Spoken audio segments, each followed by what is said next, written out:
Hello, I'm Acharya Shunya, and I want to talk to you about spring allergies today because many of you suffer from spring allergies year after year. Spring is typically a season when everything is in bloom. It's almost like Mother Nature is giving herself permission to come out of that dark, barren, cold winter and wear new clothes and adorn herself with flowers and blossoms and aroma. But that's the time when some of us have to, hang back inside. We can't go out. We dare not expose ourselves to pollens, and pretty much you're quite miserable. Wiping our nose, somehow dealing with a non-stop sneezing, itchy eyes, probably taking some over-the-counter antihistamines. That work, but only for a few hours at a time.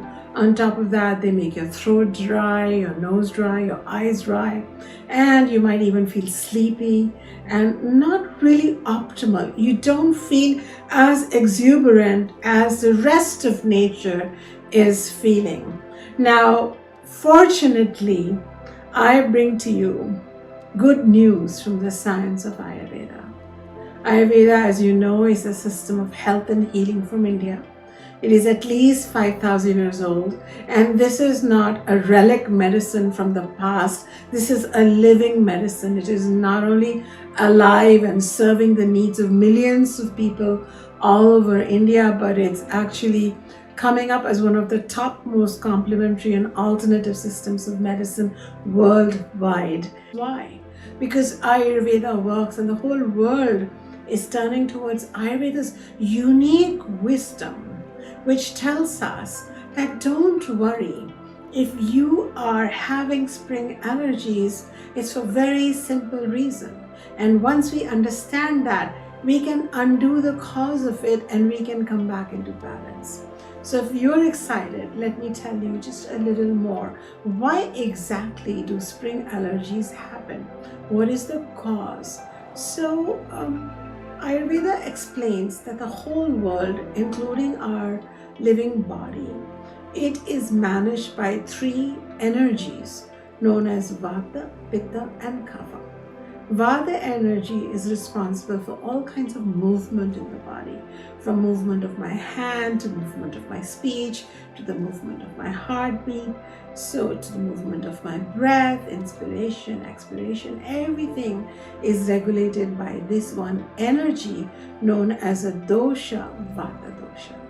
Then there is a second dosha known as Pitta dosha, which is responsible for all kinds of metabolic activities, burning, oxidation, conversion, cooking, digestion of the food, digestion of our thoughts.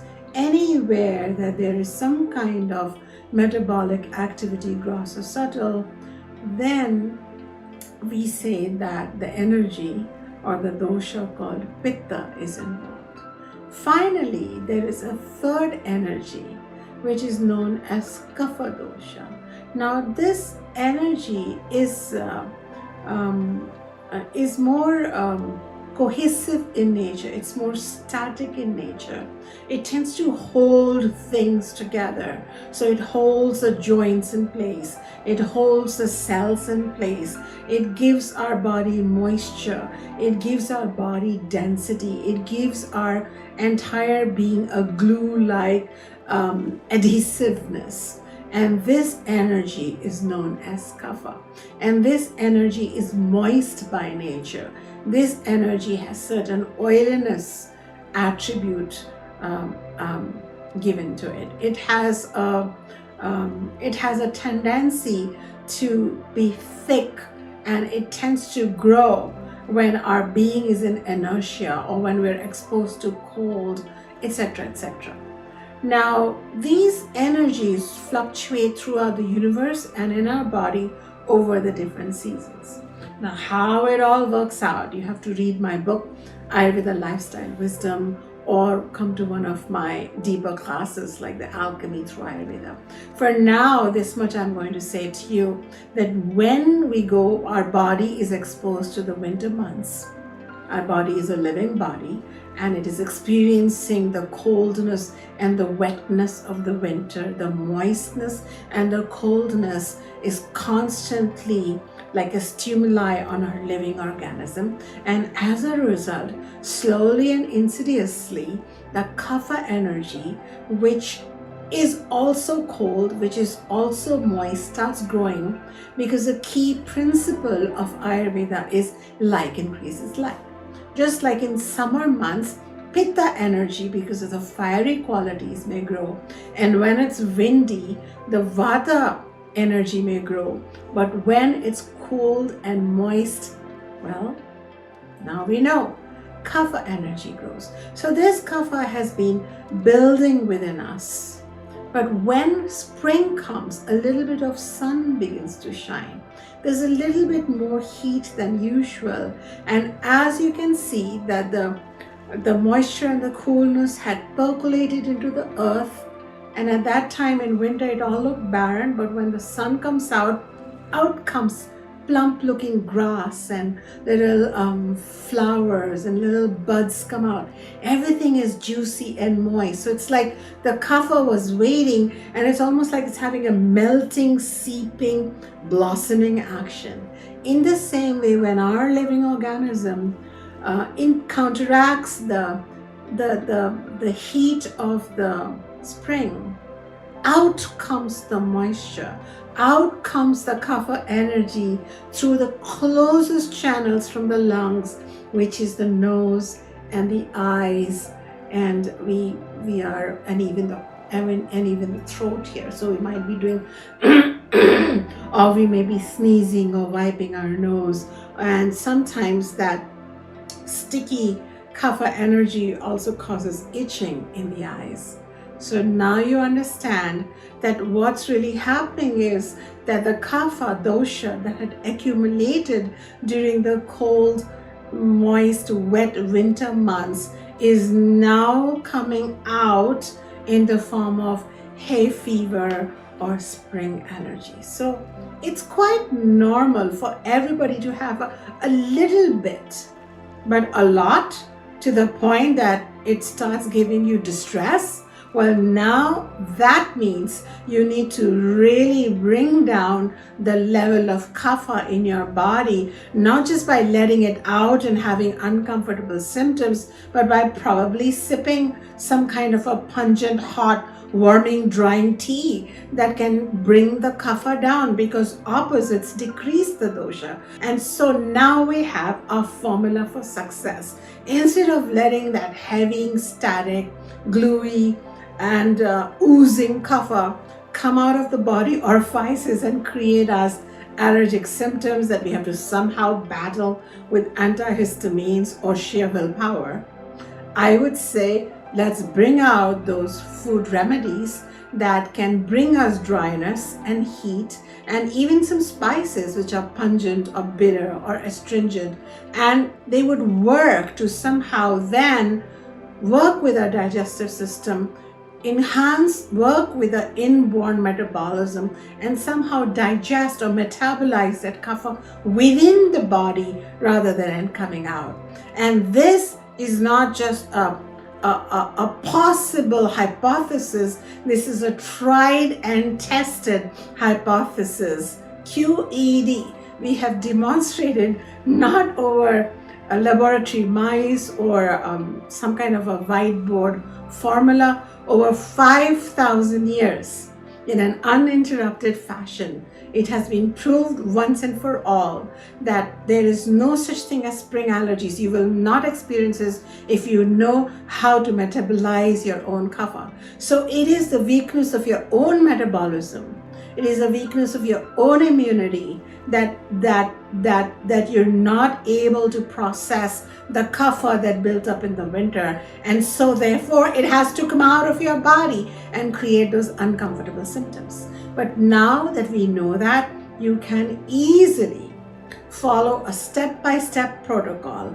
Eat those foods that help you balance kapha and not increase it, not jack it up, but take it down a notch or two, and several notches actually. If you eat my lineages, 2,000-year-old lineages medicinal recipes, kapha comes way down. They're delicious recipes, but the kapha comes down. You can make sure that you add certain spices that no matter what you're cooking, from which cuisine of the world you are cooking, you just add a few of those spices on the top. Well, then the kapha increasing factor of that particular group of foods would be reduced because the spices would balance it out. So you can do some of that.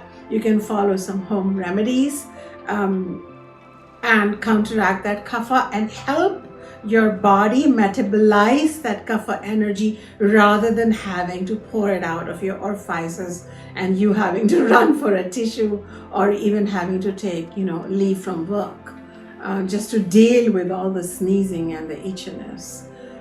I've had, I don't know how many success stories, hundreds, thousands over these decades, and then my students have helped others. Success after success of people thinking that they had a permanent problem. They were on medication, on antibiotics, even steroids, and then they come to this simple, very simple, common sense solution of Ayurveda. Food, exercise, breathing exercises that are very fine-tuned for allergies, certain kinds of home remedies, and the basic understanding of how to lead your life in such a way that your metabolism can handle the kapha. That's it. Now people turn around and say, oh my God, I lost years wiping my nose, years fearing the spring, and now I can go out into the spring and there can be millions and billions of pollen everywhere, but I am fine with it because pollen happens to be an incidental cause for allergies. That's what stimulates the kapha from coming out, but that's not the original cause. The original cause was the kapha buildup and my body's inability to metabolize it. But now that I'm eating right, drinking right, exercising right, thinking right, I have no problem. I am enjoying myself, and I am now understanding finally why spring is the most beautiful season of this world, because now I have been blessed by the beauty of Ayurveda, its science, its rationale, and in a very simple way, with hardly any expense except to eat and drink in a certain scientifically curated way, I have become healed. If you are ready to heal, I hope you will check out my teachings on how to be permanently, not temporarily, permanently allergy free.